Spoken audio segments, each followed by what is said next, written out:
Vamos con nuestro invitado de hoy, un amigo de la casa, colaborador pues, en este canal. Él es Israel Covarrubias, él es politólogo de la Universidad de Florencia y pues nos ha acompañado durante muchos programas y lo hemos convocado precisamente para que nos hable por un lado, de lo que está pasando en Argentina, lo que viene para Argentina con estas medidas de Javier Milei, pero también para que nos dé una idea clara sobre lo que viene para las dos principales contendientes en el 24, Claudia Sheinbaum y Xochitl Gálvez. Israel, buenas tardes, ¿cómo estás?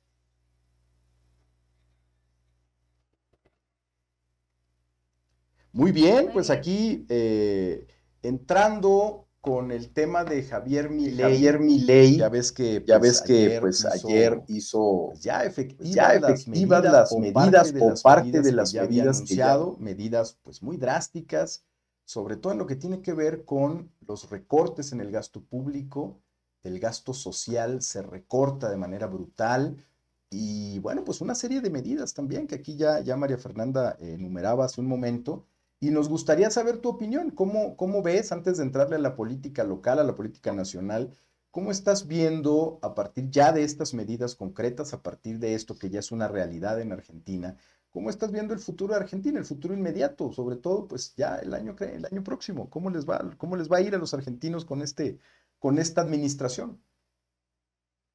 Pues me parece que fueron una serie de decretos, ¿no? Ujú. Bastante audaces por un lado, y por el otro, pues hubo una reacción social, digamos, también muy esperable para el caso de la sociedad argentina, ¿no?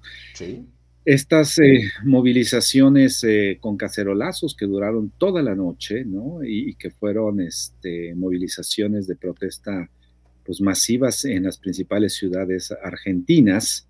Entonces, eso a mí sí me parece la de precisamente los decretos de Milei y por otro lado, pues la casi esperable reacción social, ¿no? Entonces, a mí me parece que la situación se puede agravar, decirlo, se puede agravar en las próximas semanas, porque también está esta suerte como de amenaza de parte de Milei y de su equipo de trabajo de más que regular, que sería de prohibir las Ujú. manifestaciones, el bloqueo de calles, etcétera, ¿no? Y el uso de la fuerza pública para disuadir precisamente todo ello, ¿no? Entonces, yo lo que vería es un escenario muy complicado porque incluso gente muy cercana al propio equipo de Milei, pues fíjate, están algunos casos que conozco, pero realmente están pensando más bien salir del país, ¿no? En los Sí, próximos sí, meses, sí, ¿no? sí. Porque están viendo que la situación va a agravarse, sobre todo pues el tema de la pauperización Ujú. de sectores, no solo de los menos favorecidos, sino de sectores medios que incluso apoyaban o apoyan a Milei, pues se van a ver afectados directamente con esta serie de medidas que de verdad, lo decíamos en algún programa acá, Sí. Jorge, veíamos difícil la introducción de una terapia de shock y pues Ujú. parece que no, que al contrario,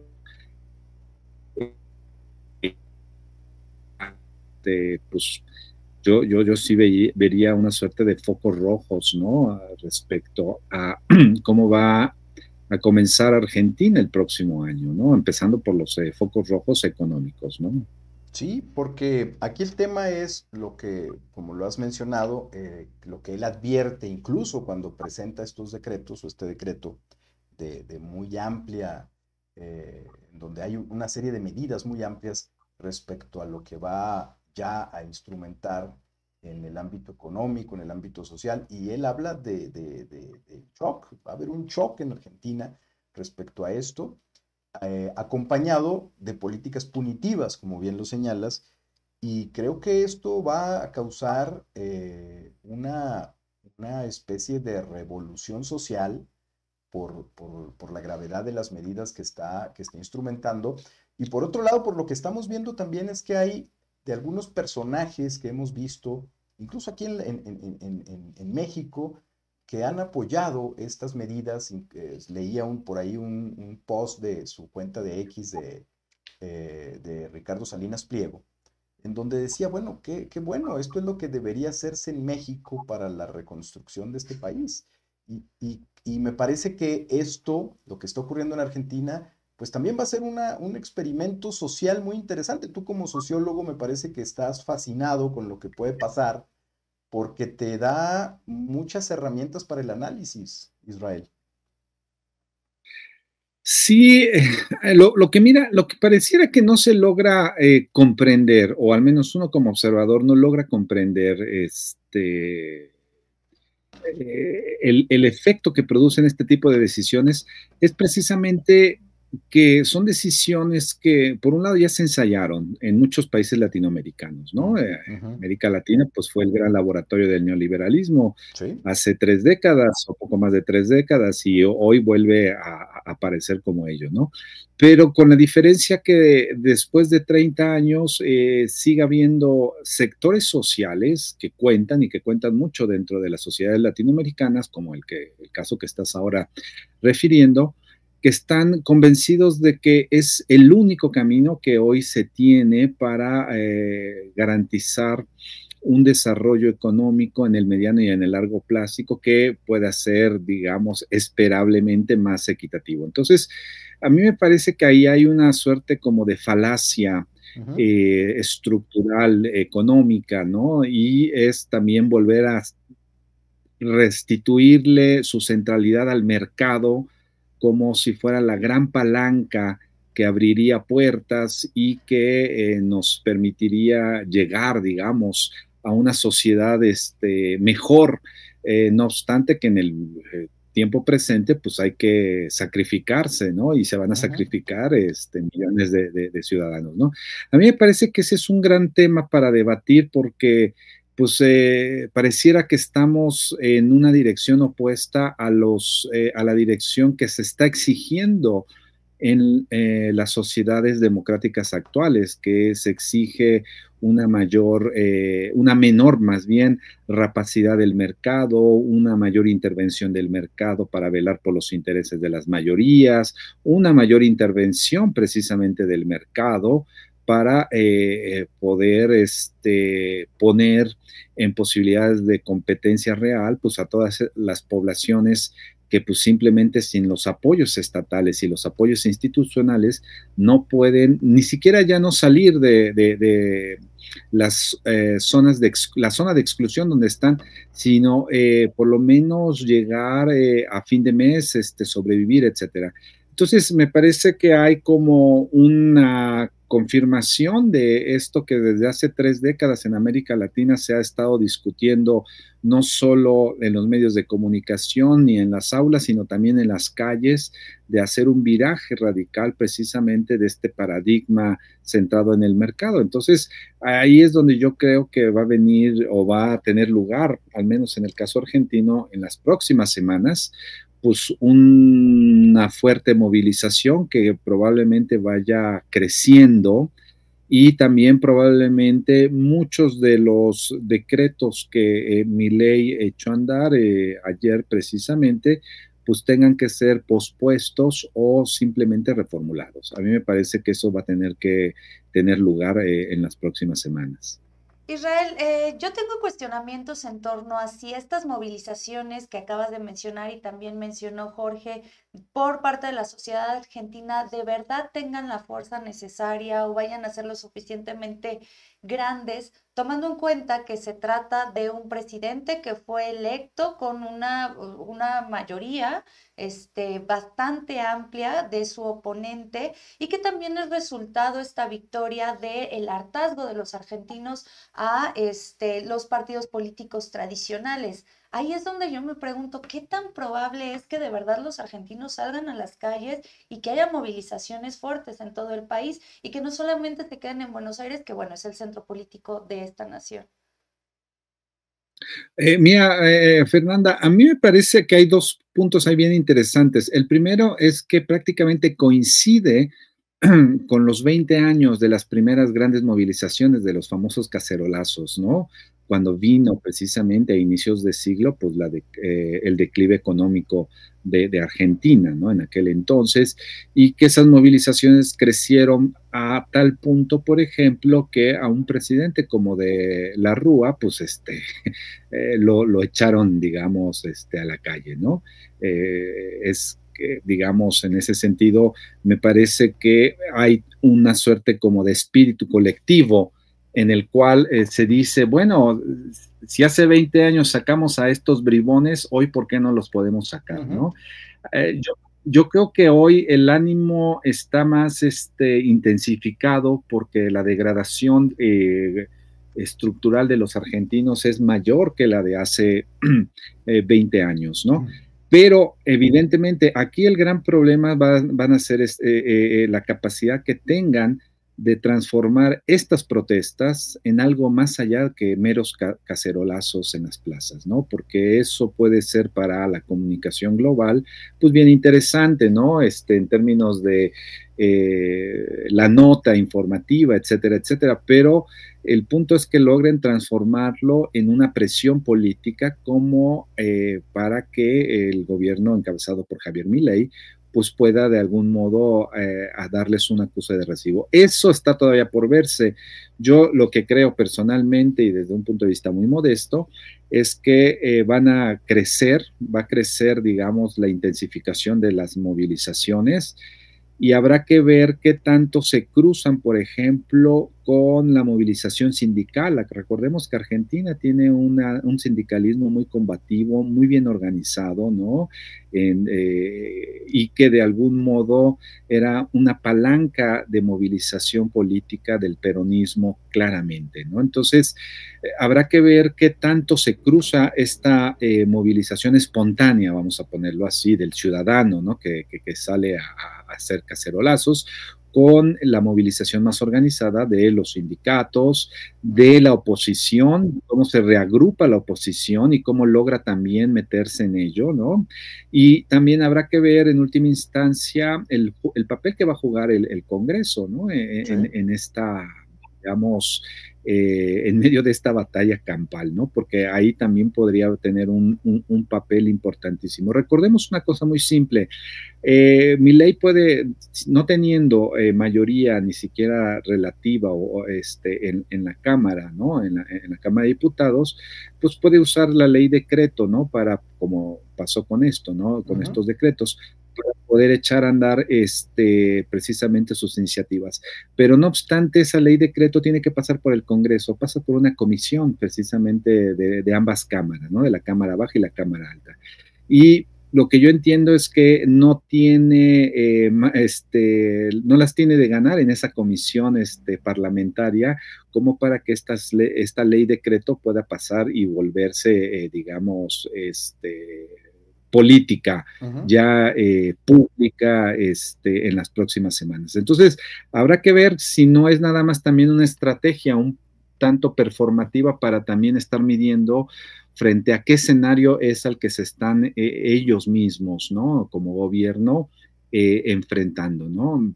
El otro factor me parece que es muy importante y que no hay que desatender, pues es digamos, el apoyo social del gobierno de Milei, ¿no? Los 10 puntos o más de 10 puntos que le sacó a su competidor, ¿no? Pues revelan que también hay una sociedad que está convencida y está también decidida a, de algún modo, soportar este tipo de políticas con tal de no permitir que regresen precisamente estos que desde hace 20 años pues hicieron trizas el país. Entonces, el escenario está muy explosivo en ese sentido. Sí. Pues muy bien, vamos a ver qué pasa con con esta guerra política, tanto en las calles como en la parte institucional, que tiene que ver también con el Congreso, como bien lo señalas. Pero vamos a pasar al tema, Israel, si te parece, al tema de México. Cierra el año con dos candidatas ya perfiladas prácticamente. Estamos hablando de una precampaña, son precandidatas en este momento, pero son virtualmente las candidatas de las dos grandes coaliciones que se van a enfrentar en el 24. Xóchitl Gálvez por un lado y Claudia Sheinbaum por el otro. ¿Cómo terminan estas dos candidatas, vamos a llamarles ya candidatas, cómo terminan el año ya con pues con un periodo ya importante como para evaluar de qué están hechas, para evaluar qué se viene en el 24 para cada una de ellas, Xóchitl Gálvez y Claudia Sheinbaum? Empecemos primero por Claudia Sheinbaum. ¿Cómo estás viendo su perfil ya en este momento, en el cierre del 23, prácticamente ya para arrancar campaña en el 24, Israel? Mira, yo creo que el principal problema que tiene Claudia, pues es que en términos de comunicación política, pues es que es un personaje que no llama mucho la atención, ¿sabes? En términos de sus cualidades, vamos a ponerlo como figura política, ¿no? Es una personaje poco carismática y por otro lado, pues parece que tampoco hace mucho esfuerzo, ¿no? Sino está totalmente montada en la cresta de la ola que el presidente de la República le ha puesto precisamente en la precampaña, ¿no? Y además está el otro punto que ese sí a mí me llama la atención, ¿no? Y que incluso esta última semana todavía se agregó a este punto elementos para el debate que pues están recogiendo precisamente y ella en particular está aceptando en hacerse de figuras, ¿no? Que vienen, digamos, como lo llaman ahí en redes sociales, los cascajos, ¿no? De otros partidos, sí, ¿no? Sí. Y un poco la broma era de, bueno, pues a ese, digamos, si a esas vamos, dentro de poco ya no va a haber oposición porque toda va a estar dentro de Morena, ¿no? O sea, se van a renunciar a los demás partidos y se van a meter a Morena, ¿no?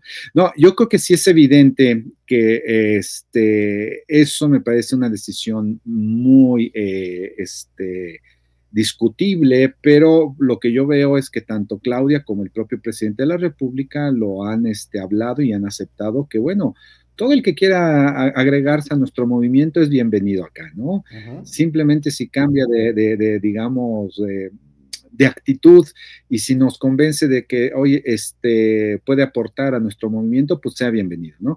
Eso yo sí creo que a ciertos electorado, aunque sea minoritario dentro de Morena y de simpatizantes de Morena, pues le va a restar alguna, digamos, algunas simpatías y quizá hasta votos, ¿no? No sé si muchos, pero sí unos cuantos votos y le va a restar esta, digamos, agregación de elementos pues, de la vieja guardia y sobre todo de los enemigos jurados de la 4T, según la propia 4T, ¿no? Esto hay que decirlo, ¿no?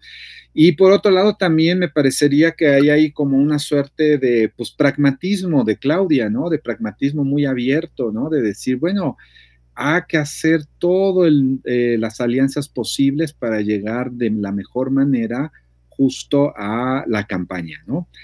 Pero ahí yo me preguntaría si esas alianzas son necesarias, dada la distancia que tiene de diferencia a su favor respecto a Xóchitl, ¿no? O si esa distancia en realidad es más ficticia y si están de algún modo preocupados que en algún punto de la campaña el próximo año pues se pueda remontar, sobre todo de parte de Xóchitl, puedan remontar y cerrar esa distancia. Entonces, si es este segundo escenario, que también se especula mucho, ¿no? De que tal vez no son tantos puntos, pero aunque se mantenga la distancia, pues probablemente tendría más sentido pues, el hecho de que se estén allegando, ¿no?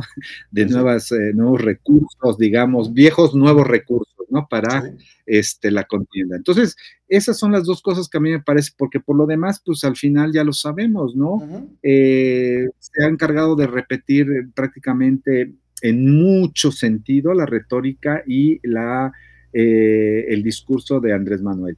Hay diferencias, se empiezan a ver muy tímidamente, sí las hay. Pienso yo, por ejemplo, que hay una tímida diferencia respecto al trato y la manera en cómo quieren hoy trabajar con el campo de la cultura, el campo de la ciencia, ¿no? Que no es el trato que tiene Andrés Manuel con los digamos, con los profesores universitarios, con las universidades y tampoco con los hacedores culturales, ¿no? A mí me parece que sí hay un cambio ahí tímido, vamos a ponerlo al menos, pero sí hay un cambio respecto a lo que el propio presidente piensa y actúa en consecuencia. Y también, por ejemplo, en el campo de las políticas ambientales, me parece que también sí hay ya abiertamente comentarios, ideas que van en una dirección diferente a la que hemos visto respecto a la cuestión ambiental en estos últimos años, ¿no? En el país. Ahora, ¿cómo ves a Xóchitl Gálvez, que inicia pues con un entusiasmo importante, causa emoción en ciertos sectores de la gente? A la derecha le emocionó mucho, a las clases medias también se emocionaron, y de pronto inicia una caída, por lo menos eso lo vimos en los sondeos de opinión que hemos estado registrando, y llega un momento en el que el relato parece ser que te dice que Xóchitl Gálvez se estanca y que no tiene posibilidades, por lo menos si su campaña va a ser exactamente como ha venido siendo su pre-campaña, pues no tendría posibilidades de emparejar la contienda. Pero ¿cómo ves el cierre de Xóchitl Gálvez después de que emocionó mucho cuando la destapan como como la precandidata del frente? Pues mira, a mí me parece que Xóchitl, pues tiene, digamos, al final del día, yo tengo la impresión de que su estrategia no depende en gran medida de ella misma, de sus ideas, vamos a ponerlo así, de su propio equipo, ¿no? Sino está dependiendo totalmente de la nomenclatura de los dos principales partidos de la alianza opositora, ¿no? De la nomenclatura del PAN por un lado y la nomenclatura de una parte del PRI, digamos, ¿no? ¿Por qué? Porque su discurso se escucha al día de hoy todavía muy armado en función de un discurso hecho en un cuarto de guerra, ¿sí? En un cuarto de guerra que probablemente cuadricula el país desde ese cuarto, ¿no? Pero que lo conoce poco. Este es el gran problema que tiene Xóchitl, ¿no? Que conoce, que me parece, muy poco el país. Y el otro que yo vería es que necesitaría dejar de hablarle a el electorado que tiene seguro, no solo en los partidos, sino incluso en términos de estratificación social, ¿no? Que son de algún modo ciertos sectores de las clases medias y medias altas, sobre todo, y de las clases más favorecidas, digámoslo, por la globalización, por el desarrollo de la economía tal cual se desarrolla en este país, etcétera, ¿no? Yo sinceramente no alcanzo a ver todavía una estrategia clara para hacerse de votos nuevos, sobre todo de hablarle a ese número de electores que le permitan meterse de lleno a la contienda en términos ya reales, ¿no? No sé si le van a hablar a los pobres, porque eso yo sí lo veo totalmente anulado, ¿no? Salvo las payasadas que les hicieron en los spots, ¿no? De que yo vengo de abajo, etcétera, pero que bueno, funcionó para el entusiasmo inicial, pero no puedes mantener una campaña con ello, y sobre todo cuando se te va desmoronando esa figura, ¿no? De que en realidad tú vienes desde abajo, ¿no? Hace poco yo leí, estaba escuchando una entrevista con su hija, ¿no? Y justo su hija, pues, representa precisamente para la juventud mucho de lo que no quieren quieren escuchar hoy los jóvenes, ¿no? Es decir, esta parte del privilegio, ¿no? Abiertamente conferido, ¿no? Sin ningún esfuerzo, y que bueno, de algún modo la hija se siente sí, yo soy artista, pero trabajo en una empresa de ingenieros, pero, sí, ¿qué es lo que haces? No, bueno, sí, pintura y todo, pero no, un poco de fotografías, y fotografío todo lo que veo a mi alrededor porque me parece bonito, ¿no? O sea, esta esta frivolidad Sí. de las, digamos, de lo que llaman los juniors que no tienen oficio ni beneficio, ¿no? A mí me parece que es una de las cosas, si así le quieres llamar, digamos, o quieres seducir al votante joven, me parece que es pésima estrategia, porque si una de las cosas que estos últimos años estemos o no de acuerdo en la manera de conducción del país, del actual presidente, pero de lo que sí sacó para el debate público, pues es la situación de extrema diferencia o de extrema simetría entre las clases sociales del país, ¿no? Y que es algo que se tiene que hacer, algo se tiene que trabajar en ello para poder, no sé si resarcir, pero de algún modo reequilibrar precisamente esa parte y evidentemente con un discurso como el de Xóchitl, pues me parece que todavía está lejos de mostrarnos un viraje o un cambio que la pueda hacer una candidata, digamos, atendible a sectores sociales que pudieran, en su caso, en la última hora, votar por ella, si ese discurso es coherente y tiene suficiente profundidad como para destacarse de estas nomenclaturas partidistas. Es ahí donde está, me parece, el gran desafío de ella. Israel, para conectar con esto último que acabas de mencionar, ¿tú ves posibilidades todavía a unos meses de la elección? ¿Ves posibilidades de que Xóchitl Gálvez pueda primero alcanzar en las encuestas a Claudia Sheinbaum y después ganarle en la elección del 24? ¿Tú ves posibilidades de que esto suceda o crees que esto ya está cantado? Mira, yo esperaría que, no, yo sí vería posibilidades todavía, Jorge, en términos, sí se cumple por lo menos un par de condiciones. Primera condición, que deje de centrar su campaña en ataques directos a Claudia. Esto me parece que es lo que no ha entendido Xóchitl, es prácticamente repetir la película de la propia oposición en los últimos 5 años frente al gobierno de Andrés Manuel, que entre más se le vituperia, entre más se le critica al presidente, crece más y su popularidad sigue, digamos, en lo alto, ¿no? A mí me parece que puede pasar un fenómeno similar si sigue Xóchitl centrando su campaña precisamente en ataques directos, ¿no? A Claudia, a el presidente de la República, etcétera, ¿no? Ese me parece que tendrá que ser el primer, digamos, vuelta de tuercas, ¿no? Y la segunda, yo sí pensaría que se necesitaría que necesitaría tener una capacidad operativa amplia para hacer alianzas con ciertos sectores sociales que están esperando que los llamen de algún modo, ¿no? Cuando Xóchitl habla de sociedad civil, pues está hablando de los amigos que conoce personalmente, ¿no? En el mundo del espectáculo, el mundo de la cultura, el mundo académico, ¿no? El mundo de los negocios, pero tampoco es que conozca a tanta gente, ¿no? Si conoce 50 o 100 está bien, pero con ellos no van a ganar una elección, ¿no? Entonces, me parece que son esas dos cosas que habría que darle vuelta de tuerca y que probablemente pudiera en el primer trimestre del próximo año establecer una pauta que la vuelva más competitiva. Yo sí creería que entre febrero y marzo vamos a ver si realmente la elección ya está cocinada o si la elección todavía podemos seguir discutiendo en términos de la expectativa que pueda causar Xóchitl, ¿no? Pues antes me parece que va a ser difícil. Pues muy bien, Israel, muchas gracias por haber compartido con nosotros tus ideas, lo que crees que puede pasar. Coincidimos contigo, me parece que sí hay posibilidades todavía. Sin embargo, pues tiene que hacer mucho trabajo, tiene que cambiar una estrategia que no le ha funcionado en las últimas semanas.